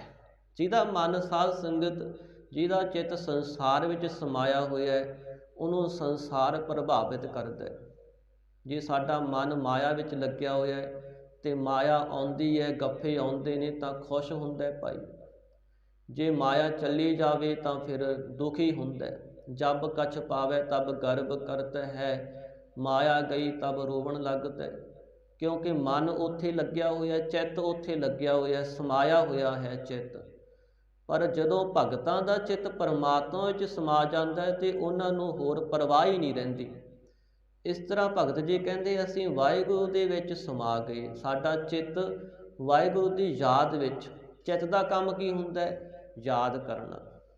ਤੇ ਜਦੋਂ ਯਾਦ ਹੀ ਵਾਹਿਗੁਰੂ ਦੀ ਬਣ ਗਈ, ਜਿੱਥੇ ਮਹਾਰਾਜ ਕਹਿੰਦੇ ਚਿੰਤਤ ਹੀ ਦੀਸੈ ਸਭ ਕੋਏ, ਚੇਤਹਿ ਏਕ ਤਹੀ ਸੁਖ ਹੋਏ। ਸੰਸਾਰ ਵਿੱਚ ਦੁੱਖ ਸੁੱਖ ਤਾਂ ਸਾਡੇ ਜੀਵਨ ਵੀ ਅੰਦਰ ਵੀ ਆਉਂਦੇ ਨੇ, ਪਰ ਸਾਡਾ ਚਿੱਤ ਉਸ ਦੁੱਖ ਨੂੰ ਮਹਿਸੂਸ ਕਰਦਾ ਰਹਿੰਦਾ ਹੈ। ਤਾਂ ਜਿਹਦਾ ਮਨ ਉੱਥੋਂ ਉੱਠ ਗਿਆ ਹੈ, ਹਰ ਸਮੇਂ ਪਰਮਾਤਮਾ ਦੇ ਚਿੰਤਨ ਵਿੱਚ ਲੱਗ ਗਿਆ ਹੈ, ਉਸ ਨੂੰ ਨਾ ਹੀ ਦੁੱਖ ਆਏ ਤੋਂ ਦੁਖੀ ਹੁੰਦਾ ਹੈ ਉਹਦਾ ਮਨ, ਤੇ ਨਾ ਹੀ ਸੁੱਖ ਆਏ ਤੋਂ ਉਹ ਸੁਖੀ ਹੁੰਦਾ ਹੈ। ਸੁੱਖ ਵਿੱਚ ਉਹ ਭੁੱਲਦਾ ਨਹੀਂ ਹੈ, ਸੁੱਖ ਵਿੱਚ ਉਹ ਵਿਗਾੜ ਨਹੀਂ ਕਰਦਾ। ਭਗਤ ਜੀ ਕਹਿੰਦੇ ਚਰਨ ਕਮਲ ਚਿਤ ਰਹਿਓ ਸਮਾਏ। ਸਾਡਾ ਚਿੱਤ ਤਾਂ ਜਿਹੜਾ ਪਰਮਾਤਮਾ ਦੇ ਚਰਨਾਂ ਵਿੱਚ ਸਮਾਇਆ ਰਿਹਾ। ਵਾਹਿਗੁਰੂ ਦੇ ਚਰਨ ਜਿਹੜੇ ਨੇ ਉਹ ਸੰਸਾਰ ਤੋਂ ਬੜੇ ਉੱਚੇ ਨੇ, ਉਸ ਅਵਸਥਾ ਵਿੱਚ ਸਾਡਾ ਮਨ ਚਲਿਆ ਗਿਆ ਜਿੱਥੇ ਇਹ ਰਾਗ ਦੁਵੈਖ ਦੁੱਖ ਸੁੱਖ ਇਹ ਨਹੀਂ ਹਨ, ਉੱਥੇ ਸਾਡਾ ਮਨ ਸਮਾ ਗਿਆ। ਰਹਾਉ ਗੰਗਾ ਕੀ ਲਹਿਰ ਮੇ ਟੁੱਟੀ ਜੰਜੀਰ। ਵਿਸ਼ਰਾਮ ਦੇ ਕੇ ਭਗਤ ਜੀ ਫਰਮਾਉਂਦੇ ਨੇ, ਜਿਹੜੀਆਂ ਗੰਗਾ ਦੀਆਂ ਲਹਿਰਾਂ ਸਨ ਉਹਨਾਂ ਕਰਕੇ ਜਿਹੜੀ ਮੇਰੀ ਇਹ ਜੰਜੀਰ ਪਈ ਹੋਈ ਸੀ, ਬੰਨਿਆ ਹੋਇਆ ਸੀ ਮੇਰੇ ਸਰੀਰ ਦੇ ਤਾਈਂ, ਉਹ ਟੁੱਟ ਗਈਆਂ, ਸਾਰੀਆਂ ਹੀ ਟੁੱਟ ਗਈਆਂ, ਉਹਨਾਂ ਦਾ ਵਸ ਨਹੀਂ ਚੱਲਿਆ ਮੇਰੇ ਸਰੀਰ ਨੂੰ ਜਕੜਨ ਵਾਸਤੇ। ਮ੍ਰਿਗਸ਼ਾਲਾ ਪਰ ਬੈਠੇ ਕਬੀਰ। ਭਗਤ ਜੀ ਕਹਿੰਦੇ ਅਸੀਂ ਤਾਂ ਪਾਣੀ ਦੀਆਂ ਲਹਿਰਾਂ ਤੇ ਇਸ ਤਰ੍ਹਾਂ ਬੈਠ ਗਏ ਜਿਵੇਂ ਕੋਈ ਰਿਖੀ ਮੁਨੀ ਮ੍ਰਿਗਸ਼ਾਲਾ ਦੇ ਉੱਪਰ ਚੌਂਕੜਾ ਮਾਰ ਕੇ ਸਮਾਧੀ ਵਿੱਚ ਬੈਠਾ ਹੁੰਦਾ। ਅਸੀਂ ਇਸ ਤਰ੍ਹਾਂ ਉੱਥੇ ਮ੍ਰਿਗਸ਼ਾਲਾ ਆ ਰਹੀ ਸੀ, ਉਸ ਦੇ ਉੱਪਰ ਬੈਠ ਗਏ, ਜਾਂ ਕਹਿ ਲਈਏ ਵੀ ਇੱਕ ਕੋਈ ਲੱਕੜ ਤਰ ਕੇ ਆ ਰਹੀ ਸੀ ਤੇ ਉਸ ਲੱਕੜ ਦੇ ਉੱਪਰ ਸਾਡਾ ਆਸਣ ਲੱਗ ਪਿਆ। ਉਸ ਉੱਪਰ ਅਸੀਂ ਮ੍ਰਿਗਸ਼ਾਲਾ ਦੀ ਤਰ੍ਹਾਂ ਜਿਵੇਂ ਕੋਈ ਰਿਖੀ ਸਮਾਧੀ ਵਿੱਚ ਬੈਠਾ ਹੁੰਦਾ, ਇਸ ਤਰ੍ਹਾਂ ਪਰਮਾਤਮਾ ਵਿੱਚ ਚਿੱਤ ਨੂੰ ਜੋੜ ਕੇ ਬੈਠ ਗਏ। ਕਹੇ ਗੰਭੀਰ ਹੋ ਸੰਗ ਨਾ ਸਾਥ। ਭਗਤ ਕਬੀਰ ਜੀ ਕਹਿੰਦੇ, ਭਾਈ ਇੱਥੇ ਨਾ ਹੀ ਸੰਸਾਰ ਵਿੱਚ ਤੇ ਨਾ ਹੀ ਅੱਗੇ ਇਹਨਾਂ ਜੀਵਾਂ ਦੇ ਵਿੱਚ ਕੋਈ ਸੰਗ ਸਾਥੀ ਨਹੀਂ ਹੈ, ਜੀਵ ਦਾ ਕੋਈ ਵੀ ਮਦਦ ਕਰਨ ਵਾਲਾ ਨਹੀਂ ਹੈ। ਇੱਥੇ ਸੰਸਾਰ ਵਿੱਚ ਵੀ ਦੇਖੋ, ਜਿੱਥੇ ਰਾਜਾ ਹੀ ਵੈਰੀ ਬਣ ਜਾਵੇ ਸਾਧ ਸੰਗਤ, ਉੱਥੇ ਧਨ ਨੇ ਕੀ ਮਦਦ ਕਰਨੀ ਹੈ, ਉੱਥੇ ਸੰਬੰਧੀਆਂ ਨੇ ਤੇ ਪਰਿਵਾਰ ਵਾਲਿਆਂ ਨੇ ਕੀ ਮਦਦ ਕਰਨੀ ਜਿੱਥੇ ਰਾਜਾ ਹੀ ਵੈਰੀ ਬਣ ਜਾਵੇ। ਇਸ ਤਰ੍ਹਾਂ ਭਗਤ ਜੀ ਕਹਿੰਦੇ ਅਸੀਂ ਤਾਂ ਪਰਮਾਤਮਾ ਤੋਂ ਬਿਨਾਂ ਹੋਰ ਕਿਸੇ ਦਾ ਆਸਰਾ ਨਹੀਂ ਰੱਖਦੇ, ਇਸ ਲਈ ਇਹ ਜਾਣ ਲਈਏ ਕੋਈ ਹੋਰ ਜੀਵ ਦਾ ਸੰਗ ਸਾਥੀ ਨਹੀਂ ਹੈ। ਜਲ ਥਲ ਰਾਖਣ ਹੈ ਰਘਨਾਥ। ਜਲ ਪਾਣੀ ਦੇ ਵਿੱਚ ਵੀ ਤੇ ਥਲ ਖੁਸ਼ਕ ਥਾਵਾਂ ਤੇ ਵੀ ਰੱਖਿਆ ਕਰਨ ਵਾਲਾ ਇੱਕ ਪਰਮਾਤਮਾ ਹੀ ਹੈ।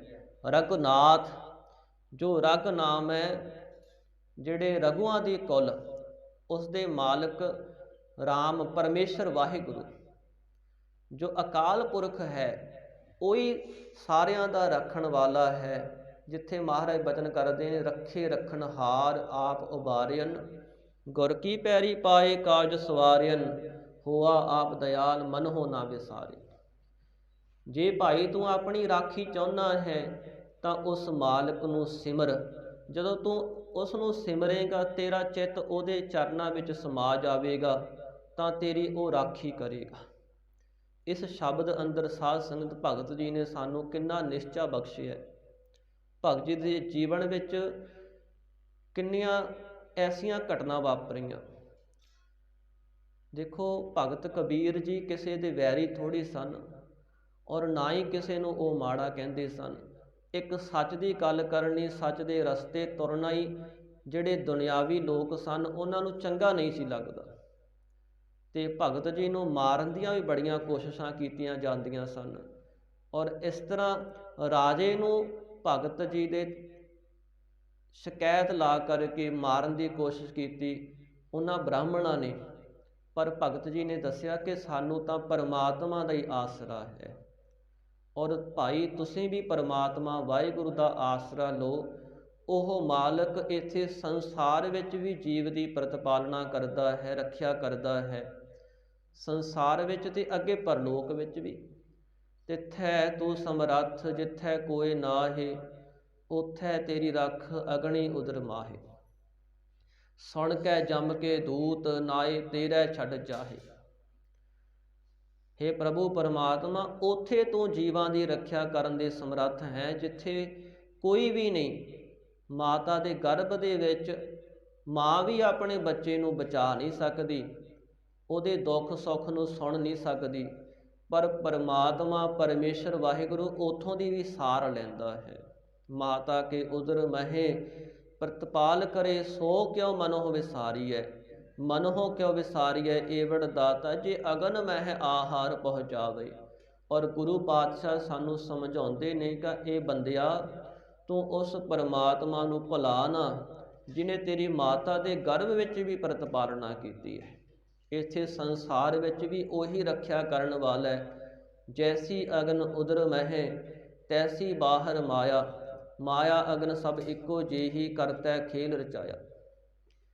ਜਿਵੇਂ ਮਾਤਾ ਦੇ ਗਰਭ ਵਿੱਚ ਅਗਨ ਸੀ ਔਰ ਉੱਥੇ ਤੂੰ ਨਿਮਾਣਾ ਬਣ ਕੇ ਬੇਨਤੀ ਕੀਤੀ ਤੇ ਵਾਹਿਗੁਰੂ ਨੇ ਤੇਰੀ ਰੱਖਿਆ ਕਰਨਾ ਕੀਤੀ। ਇੱਥੇ ਸੰਸਾਰ ਵਿੱਚ ਵੀ ਸਤਿਗੁਰੂ ਮਹਾਰਾਜ ਕਹਿੰਦੇ ਉਹ ਪਰਮਾਤਮਾ ਹੀ ਤੇਰੀ ਰੱਖਿਆ ਕਰਨ ਵਾਲਾ ਹੈ, ਤੈਨੂੰ ਪ੍ਰਤਪਾਲਣਾ ਕਰਨ ਵਾਲਾ ਹੈ, ਜੇ ਤੂੰ ਉਹਦੀ ਸ਼ਰਨ ਲੈ ਲਵੇਂ, ਉਹਦਾ ਆਸਰਾ ਲੈ ਲਵੇਂ। ਔਰ ਇੱਥੇ ਸੰਸਾਰ ਵਿੱਚ ਹੈ ਮਾਇਆ, ਜਿਹੜੀ ਜੀਵ ਆਤਮਾ ਨੂੰ ਹਰ ਸਮੇਂ ਸਾੜਦੀ ਰਹਿੰਦੀ ਹੈ। ਇਹ ਜੀਵ ਪਰਮਾਤਮਾ ਤੋਂ ਭੁੱਲ ਕੇ ਮਾਇਆ ਨਾਲ ਮੋਹ ਲਾਉਂਦਾ ਹੈ, ਮਾਇਆ ਵਾਲੇ ਪਾਸੇ ਜਾਂਦਾ ਹੈ ਤੇ ਮਾਇਆ ਇਸ ਦੇ ਮਨ ਨੂੰ ਸਾੜਦੀ ਹੈ। ਤ੍ਰਿਸ਼ਨਾ ਬਣ ਕੇ, ਵਿਕਾਰ ਬਣ ਕੇ, ਕ੍ਰੋਧ ਬਣ ਕੇ, ਨਿੰਦਿਆ ਬਣ ਕੇ ਇਹਦਾ ਮਨ ਹੁੰਦਾ ਤਾਂ ਦੁਖੀ ਹੋਈ ਹੈ ਨਾ। ਕਦੇ ਕਿਸੇ ਨੇ ਇਸ ਵਿੱਚੋਂ ਸੁੱਖ ਥੋੜ੍ਹੀ ਪ੍ਰਾਪਤ ਕੀਤਾ, ਵਿਕਾਰਾਂ ਵਿੱਚੋਂ ਕੋਈ ਸੁੱਖ ਨਹੀਂ ਪ੍ਰਾਪਤ ਕਰ ਸਕਿਆ। ਸਤਿਗੁਰੂ ਮਹਾਰਾਜ ਕਹਿੰਦੇ ਉਹ ਵਾਹਿਗੁਰੂ ਇੱਥੇ ਸੰਸਾਰ ਵਿੱਚ ਵੀ ਤੇਰੀ ਰੱਖਿਆ ਕਰੇਗਾ, ਤੂੰ ਇੱਕ ਉਸ ਦੇ ਆਸਰੇ ਨੂੰ ਆਪਣੇ ਹਿਰਦੇ ਵਿੱਚ ਕਾਇਮ ਕਰਨਾ ਕਰ। ਔਰ ਵਾਰ-ਵਾਰ ਸਤਿਗੁਰੂ ਮਹਾਰਾਜ ਸਾਨੂੰ ਸਮਝਾਉਂਦੇ ਨੇ ਕਿ ਜਿਹਦਾ ਮਨ ਵਾਹਿਗੁਰੂ ਦੇ ਚਰਨਾਂ ਵਿੱਚ ਸਮਾ ਜਾਵੇ ਉਹ ਸੁਖੀ ਹੋ ਜਾਂਦਾ ਹੈ, ਉਹਨੂੰ ਕਿਸੇ ਦੀ ਪਰਵਾਹ ਨਹੀਂ ਹੁੰਦੀ। ਔਰ ਜਿਹੜਾ ਪਰਮਾਤਮਾ ਤੋਂ ਭੁੱਲਿਆ ਹੋਇਆ ਹੈ ਉਹ ਸਾਧ ਸੰਗਤ ਦੁਖੀ ਹੁੰਦਾ ਹੈ। ਹਰ ਬਿਸਰਤ ਸਦਾ ਖੁਆਰੀ, ਤਾਕੋ ਧੋਖਾ ਕਾਹਾ ਵਿਆਪੈ, ਜਾ ਕੋ ਓਟ ਤੁਹਾਰੀ। ਜਿਹਨੇ ਪਰਮਾਤਮਾ ਨੂੰ ਭੁਲਾਇਆ ਹੈ ਉਹ ਭਾਵੇਂ ਰਾਜਾ ਵੀ ਹੋਵੇ, ਕਿੰਨੇ ਵੀ ਉਹਦੇ ਕੋਲ ਸੁੱਖ ਹੋਣ, ਪਰ ਉਹ ਸਦਾ ਹੀ ਖਰਾਬ ਹੁੰਦਾ ਰਹਿੰਦਾ ਹੈ। ਉਹ ਅੱਜ ਨਹੀਂ ਤਾਂ ਕਿਸੇ ਸਮੇਂ ਤਾਂ ਉਹਦਾ ਮਨ ਪਛਤਾਤਾਪ ਕਰਦਾ ਹੀ ਹੈ ਕਿ ਮੈਂ ਪਰਮਾਤਮਾ ਤੋਂ ਭੁੱਲਿਆ ਰਿਹਾ, ਮੈਂ ਉਸ ਵਸਤੂ ਨੂੰ ਪ੍ਰਾਪਤ ਨਹੀਂ ਕੀਤਾ ਜਿਹੜੀ ਵਸਤੂ ਮੈਂ ਸੰਸਾਰ ਵਿੱਚੋਂ ਲੈਣ ਵਾਸਤੇ ਆਇਆ ਸੀ। ਔਰ ਦੂਜੇ ਪਾਸੇ ਜਿਹੜੇ ਪਰਮਾਤਮਾ ਦਾ ਸਿਮਰਨ ਕਰਦੇ ਨੇ, ਸਤਿਗੁਰੂ ਮਹਾਰਾਜ ਕਹਿੰਦੇ ਉਹਨਾਂ ਨੂੰ ਕੋਈ ਧੋਖਾ ਨਹੀਂ ਮਿਲਦਾ। ਤਾਕੋ ਧੋਖਾ ਕਾਹਾ ਵਿਆਪੈ, ਜਾ ਕੋ ਓਟ ਤੁਹਾਰੀ। ਜਿਹਨੂੰ ਪਰਮਾਤਮਾ ਦਾ ਆਸਰਾ ਹੈ ਉਹਨੂੰ ਕੋਈ ਧੋਖਾ ਨਹੀਂ ਦੇ ਸਕਦਾ, ਉਹਨੂੰ ਕੋਈ ਦੁਖੀ ਨਹੀਂ ਕਰ ਸਕਦਾ। ਇਸ ਲਈ ਮਹਾਰਾਜ ਸਾਨੂੰ ਵਾਰ-ਵਾਰ ਸਮਝਾਉਂਦੇ ਨੇ ਕਿ ਹੇ ਬੰਦੇ, ਤੂੰ ਉਸ ਮਾਲਕ ਦਾ ਆਸਰਾ ਰੱਖ। ਜਲ ਥਲ, ਜਿਵੇਂ ਪਾਣੀ ਵਿੱਚ ਵੀ ਦੇਖੋ ਸਾਧ ਸੰਗਤ, ਜਦੋਂ ਮਨੁੱਖ ਨੂੰ ਸੱਟ ਦਈਏ ਤੇ ਉਹਦਾ ਬਚਾਅ ਕਿੱਥੇ ਹੋਣਾ, ਪਾਣੀ 'ਚ ਡੁੱਬ ਹੀ ਜਾਂਦਾ ਹੈ ਨਾ। ਪਰ ਪਰਮਾਤਮਾ ਪਾਣੀ ਵਿੱਚ ਵੀ ਰੱਖਿਆ ਕਰਨ ਵਾਲਾ ਹੈ। ਤੇ ਥਲ ਜਿਹੜੀਆਂ ਖੁਸ਼ਕ ਥਾਵਾਂ ਨੇ ਜਾਂ ਧਰਤੀ ਦੇ ਉੱਪਰ ਵੀ ਮਨੁੱਖ ਦੇ ਤਾਈਂ ਭੈ ਬਣਿਆ ਰਹਿੰਦਾ ਹੈ ਮੌਤ ਦਾ, ਤਾਂ ਇੱਥੇ ਥਲ ਖੁਸ਼ਕ ਥਾਵਾਂ 'ਤੇ ਵੀ ਉਹ ਪਰਮਾਤਮਾ ਹੀ ਰੱਖਿਆ ਕਰਨ ਵਾਲਾ ਹੈ, ਜਿਹੜਾ ਸਾਰਿਆਂ ਦਾ ਮਾਲਕ ਹੈ। ਉਹੀ ਤੇਰੀ ਇੱਥੇ ਵੀ ਤੇ ਅੱਗੇ ਪਰਲੋਕ ਵਿੱਚ ਵੀ ਰੱਖਿਆ ਕਰੇਗਾ, ਜਿੱਥੇ ਜਾ ਕਰਕੇ ਜੀਵ ਆਤਮਾ ਨੂੰ ਆਪਣੇ ਕਰਮਾਂ ਦਾ ਹਿਸਾਬ ਦੇਣਾ ਪੈਂਦਾ ਹੈ। ਔਰ ਕੀਤੇ ਹੋਏ ਕਰਮਾਂ ਅਨੁਸਾਰ ਉੱਥੇ ਫਿਰ ਦੁੱਖ ਤੇ ਸੁੱਖ ਭੋਗਾਏ ਜਾਂਦੇ ਨੇ। ਜਿੱਥੇ ਮਹਾਰਾਜ ਕਹਿੰਦੇ ਕਤਕ ਕਰਮ ਕਮਾਵਣੇ, ਦੋਸ ਨਾ ਕਾਹੂ ਜੋਗ, ਪਰਮੇਸ਼ਰ ਤੇ ਭੁੱਲਿਆ ਵਿਆਪਣ ਸਭੇ ਰੋਗ। ਵੇਮੁਖ ਹੋਏ ਰਾਮ ਤੇ ਲੱਗਨ ਜਨਮ ਵਿਜੋਗ, ਖਿਨ ਮਹਿ ਕੌੜੇ ਹੋਏ ਗਏ ਜਿਤੜੇ ਮਾਇਆ ਭੋਗ। ਵਿੱਚ ਨਾ ਕੋਈ ਕਰ ਸਕੈ ਕਿਸ ਥੈ ਰੋਵਹਿ ਰੋਜ਼। ਫਿਰ ਉੱਥੇ ਕੋਈ ਵਿਚੋਲਗੀ ਥੋੜ੍ਹੀ ਕਰਦਾ ਹੈ। ਪਰਲੋਕ ਦੇ ਵਿੱਚ ਜਾ ਕੇ ਕਿਸੇ ਨੇ ਵਿਚੋਲਾ ਨਹੀਂ ਬਣਨਾ, ਵਿਚੋਲਾ ਕੇਵਲ ਗੁਰੂ ਹੀ ਬਣਦਾ ਹੈ। ਗੁਰੂ ਹੀ ਵਿਚੋਲਾ ਹੈ ਇੱਥੇ ਸੰਸਾਰ ਵਿੱਚ ਜੀਵ ਨੂੰ ਪਰਮਾਤਮਾ ਦੇ ਨਾਲ ਮਿਲਾਉਣ ਵਾਸਤੇ। ਸ਼ਬਦ ਦਾ ਅਭਿਆਸ ਕਰਾਂਗੇ, ਗੁਰਬਾਣੀ ਦਾ ਪਾਠ ਕਰਾਂਗੇ, ਗੁਰਮਤਿ ਧਾਰਨ ਕਰਾਂਗੇ, ਗੁਰੂ ਦੀ ਆਗਿਆ ਵਿੱਚ ਚੱਲਾਂਗੇ, ਜੀਵਨ ਸਫਲ ਹੋ ਜਾਵੇਗਾ। ਔਰ ਸਤਿਗੁਰੂ ਮਹਾਰਾਜ ਜੀ ਅੱਗੇ ਪਰਲੋਕ ਵਿੱਚ ਵੀ ਫਿਰ ਆਪਣੇ ਸਿੱਖਾਂ ਦੇ ਤਾਈਂ ਬਖਸ਼ ਲੈਂਦੇ ਨੇ। ਧਰਮ ਰਾਏ ਦਰ ਕਾਗਦ ਫਾਰੇ, ਜਨ ਨਾਨਕ ਲੇਖਾ ਸਮਝਾ। ਪਰ ਜਿਹਨੇ ਨਾਮ ਜਪਿਆ ਹੀ ਨਹੀਂ, ਜਿਹਨੇ ਬੰਦਗੀ ਕੀਤੀ ਨਹੀਂ, ਉਹਦਾ ਕੀ ਲੇਖਾ ਬਣਨਾ ਸਾਧ ਸੰਗਤ। ਉਹ ਤਾਂ ਅੱਗੇ ਪਰਲੋਕ ਵਿੱਚ ਜਾ ਕਰਕੇ ਦੁਖੀ ਹੁੰਦੇ ਨੇ। ਮਹਾਰਾਜ ਕਹਿੰਦੇ ਇਕਸ ਹਰ ਕੇ ਨਾਮ ਬਿਨ, ਅੱਗੇ ਲਈਏ ਖੋਹੇ। ਪਰਮਾਤਮਾ ਦੇ ਨਾਮ ਤੋਂ ਬਿਨਾਂ ਬਾਕੀ ਸਭ ਕੁਝ ਜੀਵ ਤੋਂ ਖੋਹ ਲਿਆ ਜਾਂਦਾ ਹੈ।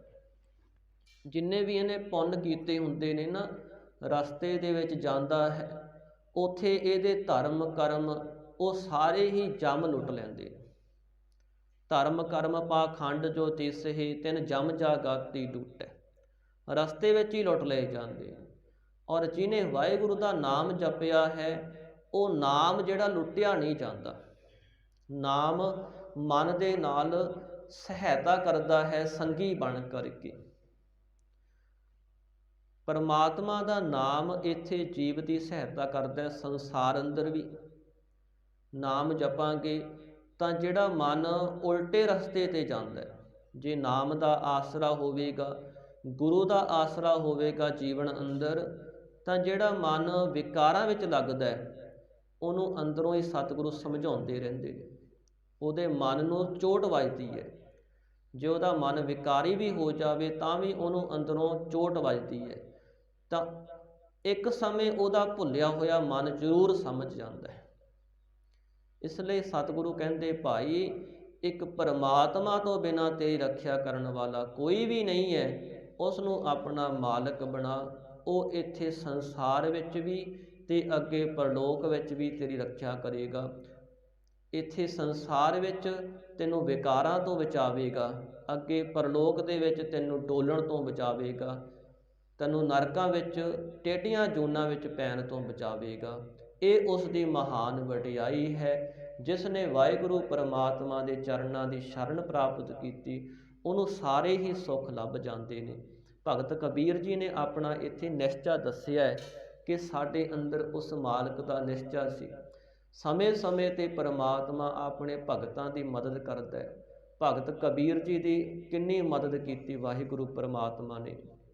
ਗਰੀਬ ਸਨ ਔਰ ਇੱਕ ਤਾਂ ਗਰੀਬੀ ਉੱਪਰ ਹਾਵੀ ਹੋ ਗਈ, ਕਿਉਂਕਿ ਜਦੋਂ ਜਿਹੜਾ ਮਨ ਹੈ ਨਾ ਉਹ ਪਰ ਉਪਕਾਰੀ ਬਣ ਜਾਵੇ ਸਾਧ ਸੰਗਤ, ਉਦੋਂ ਫਿਰ ਜਿਹੜਾ ਆਪਣੇ ਕੋਲ ਜੋ ਵੀ ਕੁਝ ਹੁੰਦਾ ਹੈ ਉਹ ਪਰ ਉਪਕਾਰ 'ਤੇ ਲਾਈ ਜਾਂਦਾ ਹੈ।